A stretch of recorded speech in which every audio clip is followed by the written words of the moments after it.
इस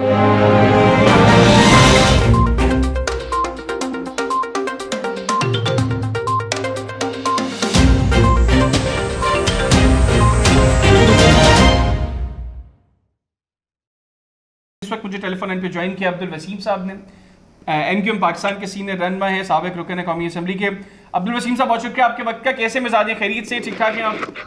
जी अल्लाह का शुक्र है, खैरियत ठीक ठाक है। सर ये बताइएगा, कुछ खबरें आ रही हैं कि एमक्यूएम रूठी रूठी है हुकूमत से, क्या कर दिया हुकूमत ने सर?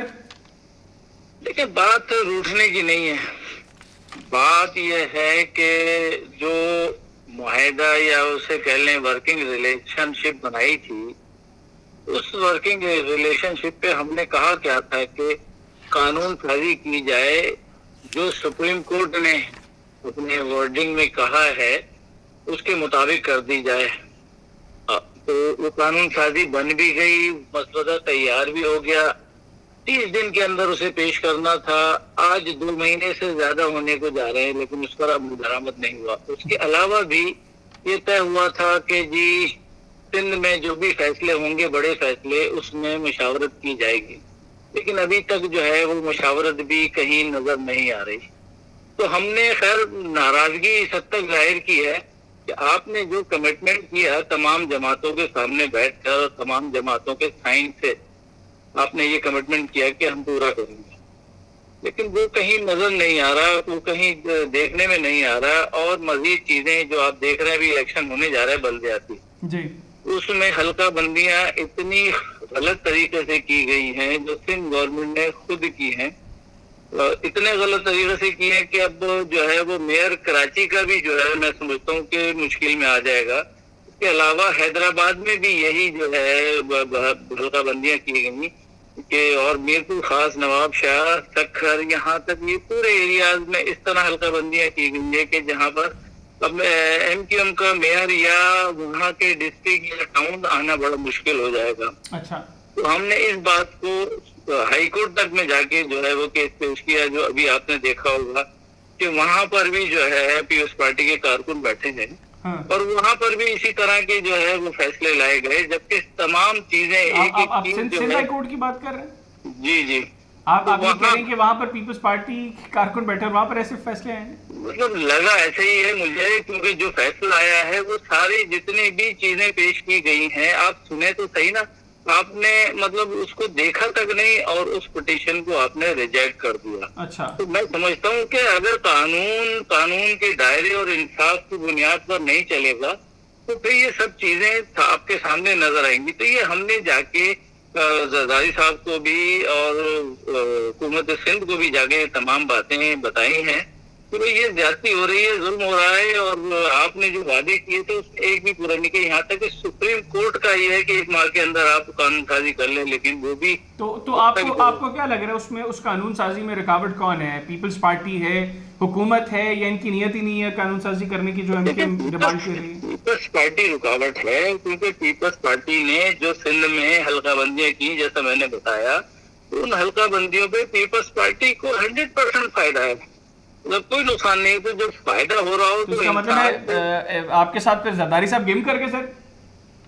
मतलब मैं तो पर्सनली तौर पर तो यही कहूंगा कि पीपल्स पार्टी के लोग जानबूझकर जो है वो डिले टैक्टिस करके चीजों को खराब कर रहे हैं, और जो एक मुआहदा अच्छा हुआ सिंध की बेहतरी के लिए, उस मुआहदे को सबूताज किया जा रहा है। और मैं उन तमाम लोगों से कि जो उसमें बैठे थे, जिन्होंने साइन किया, तो उनसे भी रिक्वेस्ट करूंगा कि इन चीजों को देखा जाए।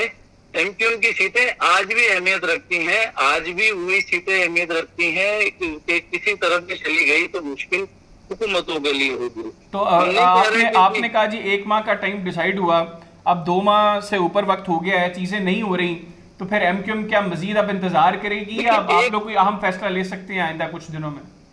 बिल्कुल ऐसा, ये हमारा हक है कि अगर हमें या शहर को या उर्दू बोलने वाले शहरों को या वहाँ तमाम ही लोग रहते हैं, अगर उन शहरों को नुकसान होगा या उनकी जो है तलफी होगी, उन्हें इंसाफ नहीं मिलेगा किसी भी शक्ल में, तो लिहाजा हम हक बजानिब हैं कि अपना फैसला, अपना रास्ता ले सके। लेकिन फिर भी मैं यही कहूंगा कि हमने एक अंडरस्टैंडिंग की है, उस अंडरस्टैंडिंग को बरकरार रहना चाहिए। मुल्क की मईशत और मुल्क की हालात और मुल्क की इकनॉमी इस काबिल नहीं है कि वो इस तरह की चीजें जो है हम सपोर्ट कर सकें। तो हमें चाहिए कि हम वो फैसले करें जिससे कि मुल्क में इस्तेहकाम आए, अमन व अमान आए, बेहतरी आए, माशी तौर पर बेहतर हो। जिस तरह चल रहा है मुल्क, आप भी जानते हैं, हर एक एक चीज जानते हैं कि कोई भी लम्हा हमें किसी भी लम्हे में खराब कर सकता है। हम मुस्तकिल जो है वो कर्ज लेते चले जा रहे हैं। अब्दुल वसीम साहब, ये चीजें आप लोगों ने, ये चीजें जब आप लोग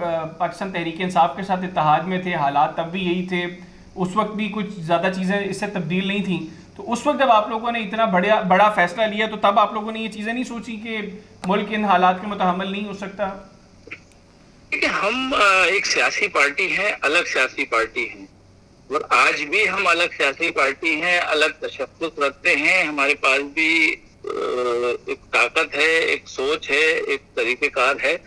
अगर आप समझते हैं कि किसी जगह पर अगर कोई नुकसान हो रहा हो, वहां पर भी हम ये बात कहते रहे कि देखें जी, मतलब ये जो फैसले आपने किए हैं, लिख पढ़ के किए हैं, उस पर किसी एक पर अमल दरामद करा दें।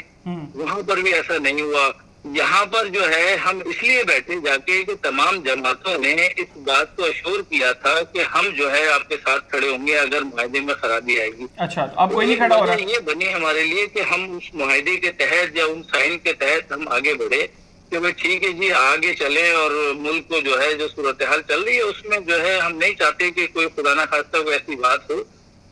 तो इस वजह से उसको हमने सोच किया। हमने कहा तमाम पॉलिटिकल पार्टीज साइन करके हमें ये वादा ले रही है, तो आगे इंशाल्लाह बेहतर होगा। और एक वक्त नजर आई हमें, हम कर सकते हैं। तो अब आप लोग ये समझते हैं बतौर पार्टी के गेम हो गई आप लोगों के साथ? नहीं, मैं गेम तो नहीं कहूंगा इसको, लेकिन एक जागीरदाराना, वडेराना और चंद खानदानों का जो असर रसूख है वो आहिस्ता आहिस्ता टूट रहा है। अच्छा, अब टूटने में ये सब चीजें होंगी, वक्त के साथ साथ ये चीजें तब्दील होंगी, लेकिन ये कि हम शुरू करें कहीं से तो फिर ये चीजें बेहतर होंगी। अब वो बात नहीं रही कि हम जो है वो जो कहेंगे वो हो जाएगा। आप देखिए, बड़ी बड़ी ताकतें जो है कमजोर हो गई हैं और कमजोरी जाहिर हो रही है। और मुल्क में जो सूरत हाल है सियासी, वो हर तरह से जो है वो मुख्तलिफ बातें हो रही है। मुल्क के लिए मैं समझता हूँ कि ये सब चीजें अच्छी नहीं है। हमें सबको एक जगह बैठ जाना चाहिए, एक सोच होकर काम करना चाहिए। और हम नहीं कह रहे कि हमें कोई एक्स्ट्रा चीज दे रहे हैं, हम कहते हैं हमारा हक या इन शहरों का हक या सिंध का हक या सूबों का हक जो है उन्हें दे दिया जाए, जो जिसका हक बनता है। साडा हक इथे रख, ठीक हो गया। मुझे अब्दुल वसीम साहब आखिर में ये बताइएगा कि अभी हम मौजूदा सिनेरियो में अगर पॉलिटिकल पार्टीज की स्ट्रेंथ की बात करें, जब से पाकिस्तान तहरीक इंसाफ इक़्तिदार से गई है, खान साहब की कॉल के बाद जो बड़ी तादाद में लोग निकले, उनमें कराची के लोग सर फहरिस्त रहे। आप समझते हैं कि पाकिस्तान तहरीक इंसाफ के साथ इक़्तिदार में जो शराकत दारी थी उसको छोड़ने का फैसला MQM के हक में या MQM की मुखालिफत में गया है?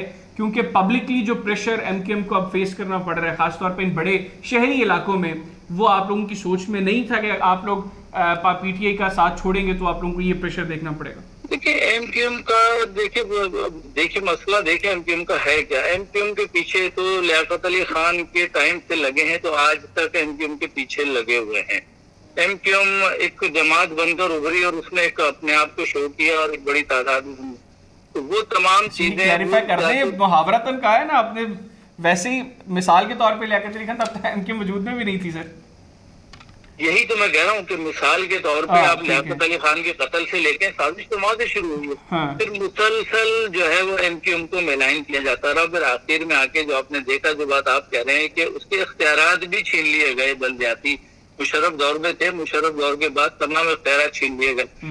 लोग जो है जिनके मसाइल हैं वो जब वोट देते तो ये तवक्को करते हैं किसी से भी कि जी वो जो है इसके मसले का हल निकालेगा। लेकिन क्योंकि MQM के पास इख्तियार नहीं थे, लोग मायूस होते चले गए ना, और मुसलसल ये मायूसी जो है वो बढ़ती चली गई। इसलिए लोगों ने ज़हनी तौर पर कहा कि शायद MQM भी डिलीवर नहीं कर रही, इसलिए हम जो है ना सोचते हैं। तो वो एक फेस आया और वो फेस भी निकल गया, मैं आपको बता दूं। अच्छा, तो वो सोच नहीं रही है कि जी आप ये कहें कि जी वो तब्दीली आ रही, वो भी सब कुछ देख लिया लोगों ने, तो मजीद और आगे देख लेंगे वो क्या हो रहा है। लेकिन इंशाल्लाह MQM अपनी जगह मौजूद है। ठीक है, आखिर में सर मुख्तसरन जवाब दीजिएगा। पाकिस्तान तहरीक इंसाफ के साथ भी आप कोalition में थे, अभी आप पाकिस्तान पीपल्स पार्टी और मुस्लिम लीग नवाज की कोalition गवर्नमेंट का भी हिस्सा हैं। वर्किंग रिलेशनशिप कंपैरेटिवली अगर सो फार आप कंपैरिजन करें तो किसके साथ आपका ज्यादा बेहतर था? देखिए, अभी तक तो जो मौजूदा हुकूमत में हम शामिल हैं, इसमें कोई भी एक काम अभी तक नहीं हो पाया है। पिछली हुकूमत में कुछ चीजें, कुछ डेवलपमेंट हुई थी, सही, लेकिन वो पीरियड 3.5 साल का, ये तो अभी 2 महीने 3 महीने का पीरियड है। हम चाहते हैं कि मजीद जो बचा हुआ पीरियड है हुकूमत का, उसमें जो है वो हुकूमत काम करे, हमारे साथ मिलकर जो है बच्चे। और बचे हुए पीरियड में आप क्या समझते हैं कि टेन्योर कंप्लीशन हो या अर्ली इलेक्शंस हो जाने चाहिए? देखिए, सियासी तौर पर तो मैं सियासी कारकुन हूँ, मैं नहीं कहूँगा कि किसी को गिरा दें, कंप्लीट करने दें। तमाम हुकूमतों को, ये भी हुकूमत एक तरीकेकार से आई है, इसको भी पूरा करने दें। नहीं करेंगे तो लोग फिर आगे फैसला करें मजीद के वो किसको मजीद लाना चाहते हैं, तो ये जमहूरी तरीका। बिल्कुल ठीक है, बहुत शुक्रिया अब्दुल वसीम साहब, आपने प्रोग्राम के लिए खुसूसी तौर पर वक्त निकाला। नज़र अब्दुल वसीम साहब, सीनियर रहनुमा एमक्यूएम पाकिस्तान, गुफ्तगू आपने सुनी। आज के प्रोग्राम से इतनी। अगले प्रोग्राम तक के लिए हैदर याद खान और मेरी टीम को इजाज़त दीजिए। अल्लाह हाफिज़। पाकिस्तान जिंदाबाद।